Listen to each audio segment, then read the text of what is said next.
We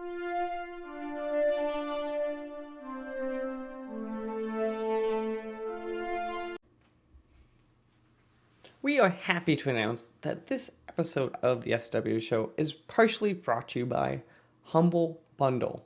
Well, not really. We are part of the Humble Bundle referral program, and we just wanted to say that if you like really cheap games and maybe helping charity pending the Humble thing going on, all you have to do is go to humblebundle.com/partner equals SWW. That's right, humblebundle.com/partner equals SWW. And you just do your normal stuff, and it just kind of helps us get a couple bucks here and there. Maybe it helps AJ get his lights, maybe it's Mike camera, maybe we actually pay Corey for helping us out. But again, if you're going to go buy games anyway, it might be worth checking out.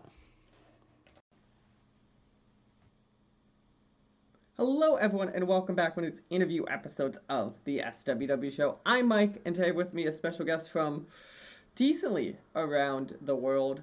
To get us started, do you mind introducing yourself and the game we're here to talk about? Hello, yes, I am Kieran. I'm the developer of a game called MageCraft that will be coming to Steam on the 13th of January. It's a turn-based wizard game, sort of quite a like exciting spellbook building game. So, obviously, when you say mages or wizards and spellbooks, there's so many possibilities, right? Of what you can do, what you can't do, kind of when designing this. What was kind of your base inspiration for wanting to do this kind of, and then how did you kind of view like what the player should and should not be able to do, since obviously it's a spellbook? Yeah, so MageCraft is sort of an idea that's been stewing for a long time. I initially had a very, very ambitious idea of sort of a almost sort of like Hogwartsy party of student wizards where you'd learn an almost unlimited number of spells along the way. And then sort of as I started to develop it, and at the very beginning I was basically just playing around and seeing what spells I could make work in the game.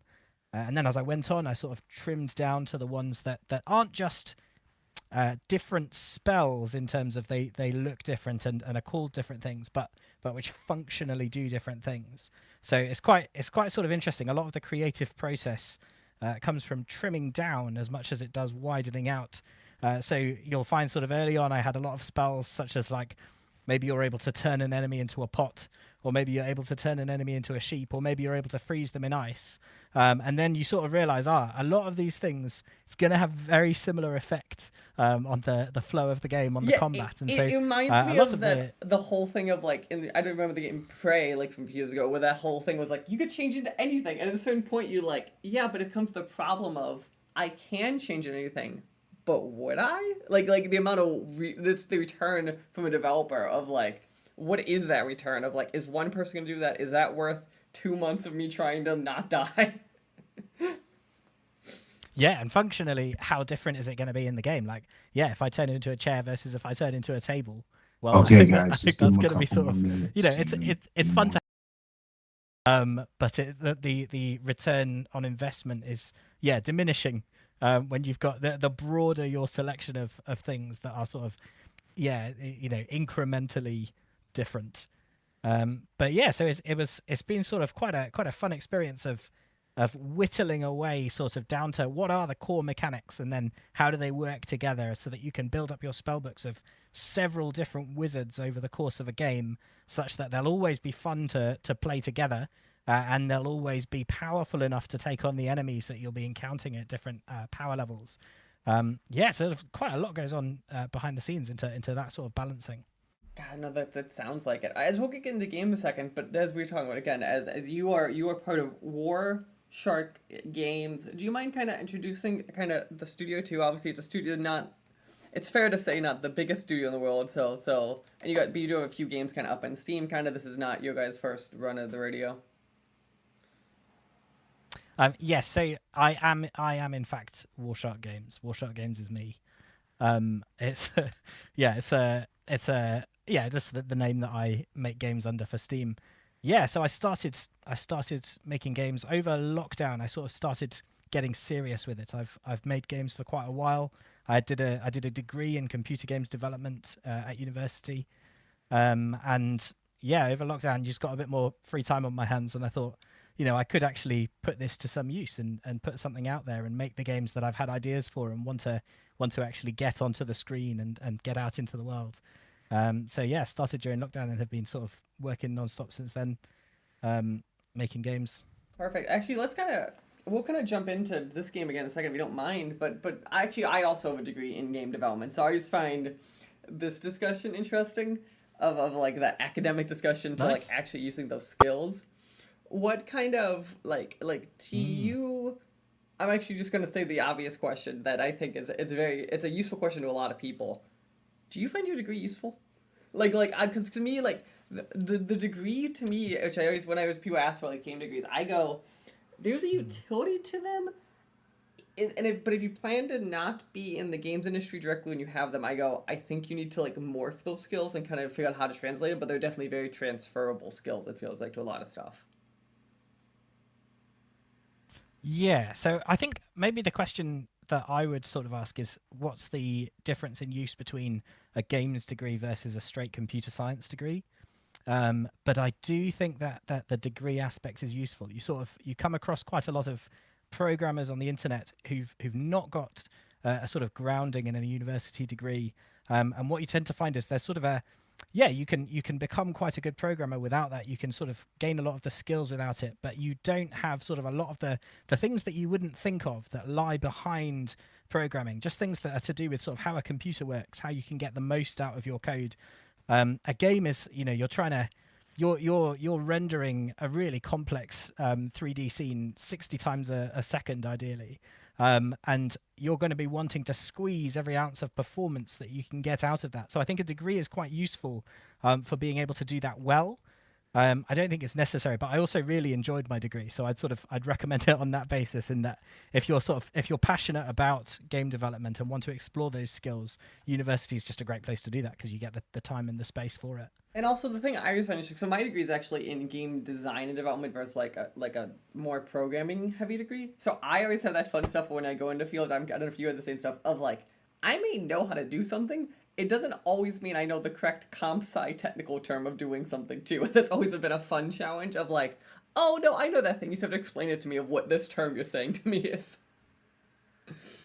Right, yeah, yeah. Sort of, yeah, enabling that communication between perhaps team members or people with different skill sets. Yeah, it's always an interesting one.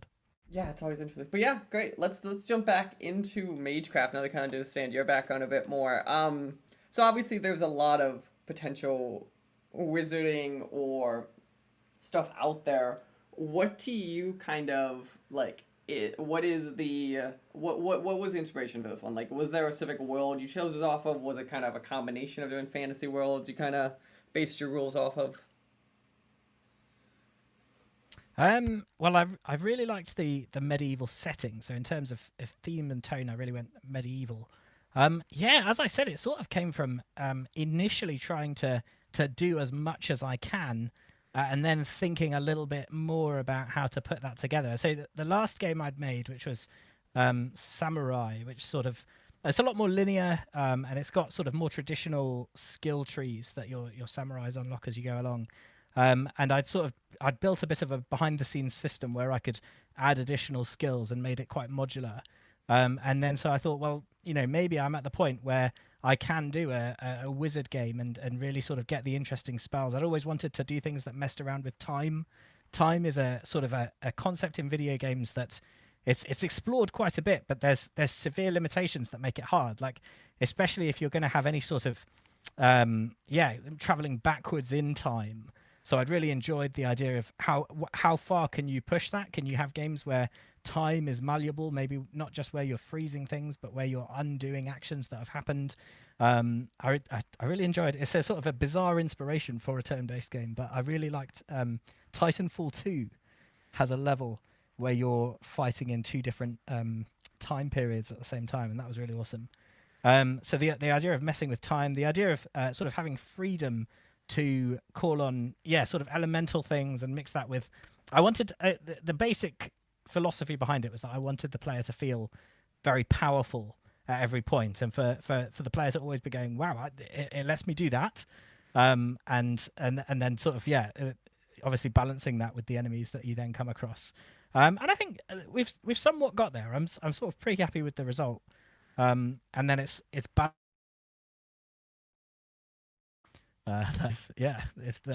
isn't sort of as intuitive as you might think. No, that makes I'm kind of curious how. Let's talk about this time thing. Did you ever get that kind of that thought kind of going further? Like, because time to me is this interesting mechanic that some games kind of touch on, where others kind of just try to avoid, like the plague, for obvious, I think, mechanical challenges. So I'm kind of curious. Yeah, I mean, I would love to. Or indirectly, how have you kind of thought about that or kind of dealt with that challenge while programming this game out? Yeah, I mean, I'd love to sort of explore time-based mechanics further in future games. MageCraft, it's got playing around with time to a limited degree. So there's spells that let you undo things that have happened and turn back time. We've got spells that let you sort of loop a spell that's been cast, so it gets cast again. So it's ended up being fairly simple, but quite sort of powerful in what you're able to do with that. I'd really love to sort of push that further, maybe make a game in the future more fully based around time-based mechanics. Like, what if you're able to go all the way back to the start? What if you're able to fight alongside a previous time version of yourself? Something like that, which it's not, MageCraft, the scope is a bit wider than just being based around one type of spell, so it's not got quite that breadth. But sort of it's something that I think is underexplored in video games. I completely agree with you on it. It seems something so cool to explore, and I think that Timeful level is a masterclass of showing some time. There's a few others that like kind of I think do time really well. So this is gonna sound like a wild one. To me, one of the ones that always stood out was that Super Time Force, like a decade ago, kind of with indie game. Like that's one too, where it's like, oh, they found there are cool ways to kind of get time kind of going that like mechanically is easier than it would have been, which is always nice. But yeah, so Mage Class, as we said, has a bunch of types of spells and kind of. I'm curious to begin with. We said one of the ways you did that to control this quality was calling out spells and kind of removing or kind of limiting some mechanics. Do you mind kind of jumping in? What is like maybe one of your favorite types of spells or mechanically, and kind of digging into that a bit?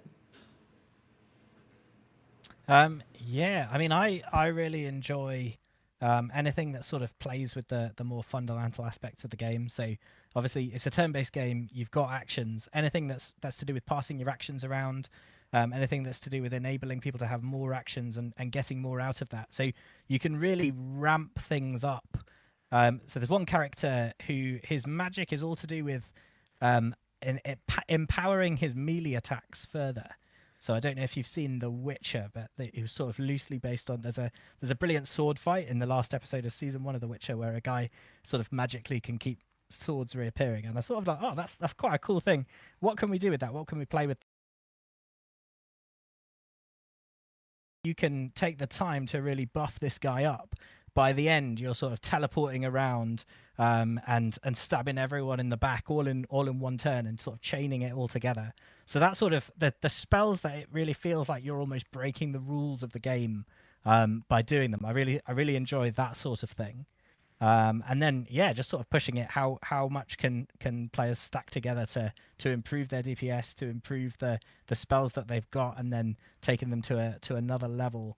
By time sort of repeating the spell again, and then now it's building up, or you're adding damage maybe at the cost of enemies now get more damage as well. You're sort of changing your environment a little bit. So I quite enjoy stuff like that.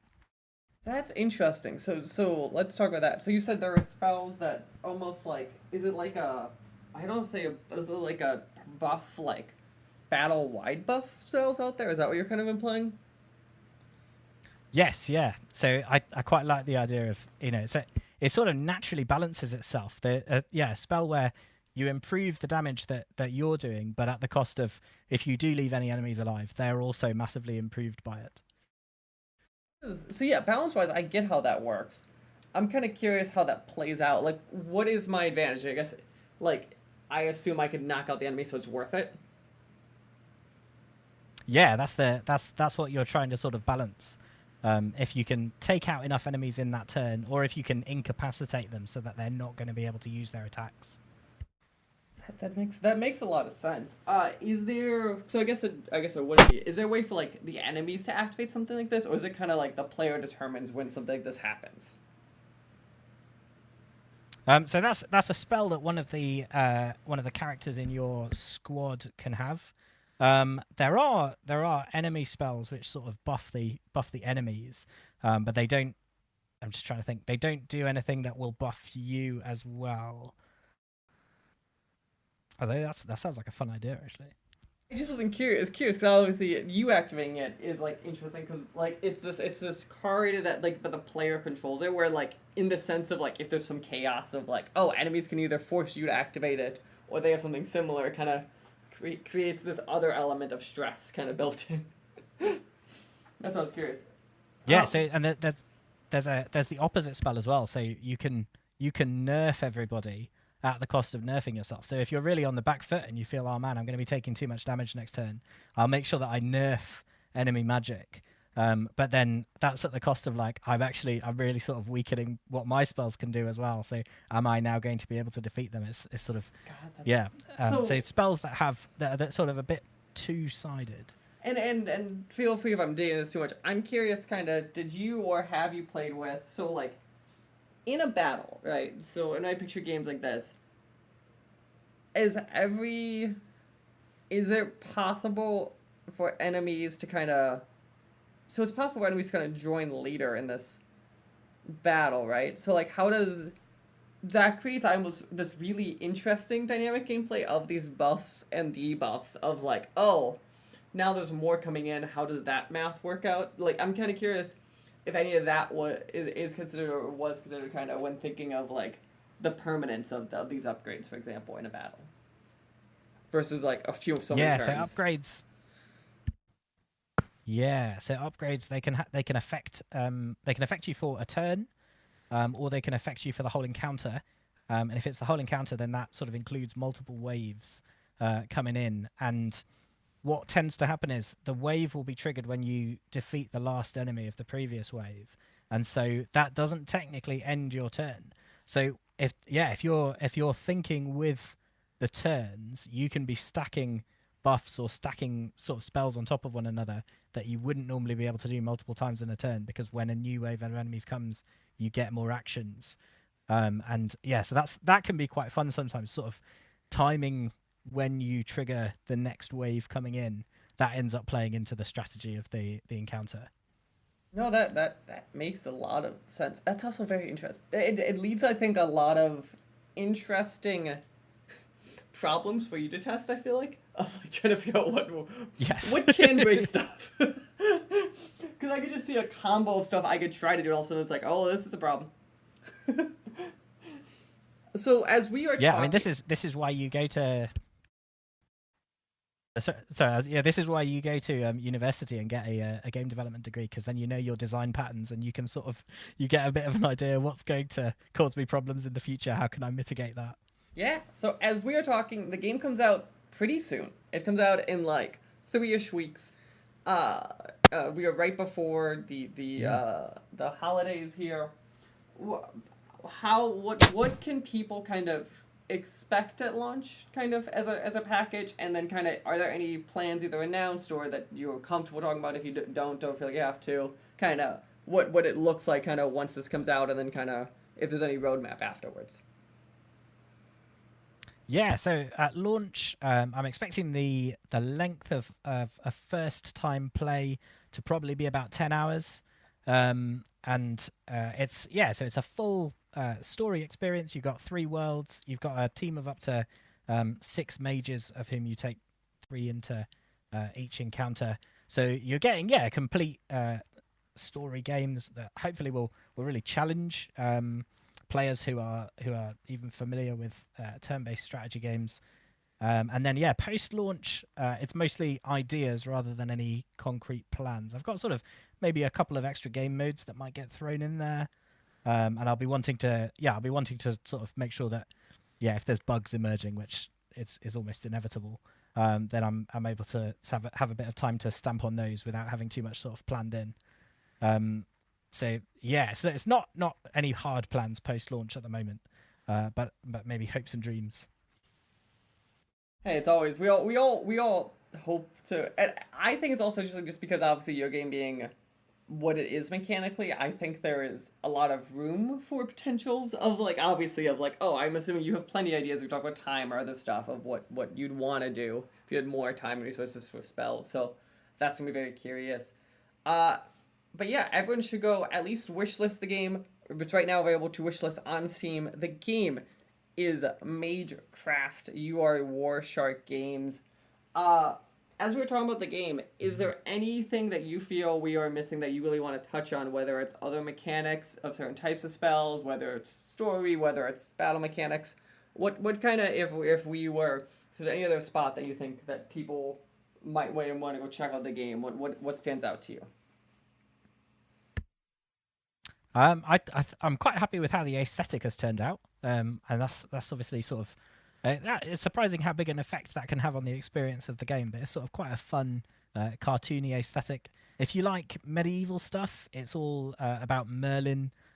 Sort of Merlin is the tutor mentor figure in this, and there's a bit of Arthurian lore in there. So for people who are into that sort of thing, I think it might appeal. Nice, yeah. Yeah, Merlin's always an interesting character in fiction of obviously we have 10,000 variations of him. When you kind of picture Merlin or like a Merlin character, what kind of stands out to you as like a favorite? Is it that like traditional old wise man? Is it kind of the more questionable ethics one? Like kind of what to you is Merlin?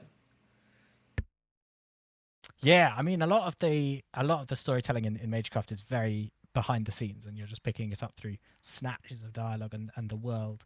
But yeah, Merlin, I sort of like the slightly more grey character because when you sort of a lot of people you think Merlin and maybe I don't know if you know the old Disney film Sword in the Stone, and that's a very entertaining take on the character. But actually, you sort of look at the old Arthurian legends, and he's getting sort of seduced and locked in trees and all sorts of Yeah, bizarre things. So there's he's always read yeah, it's to quite a me lot of depth. less like the like cricket being the ethic or whatever that is in Pinocchio like kind of ethics versus yeah that little more of like he's the wise old man but like the wise old man who could still be tempted or the wise old man that like sure has his own motives and that I think you're right. It also seems like a more fun character because like a black and white character like is good for getting stories forward but never is the most interesting character I feel like.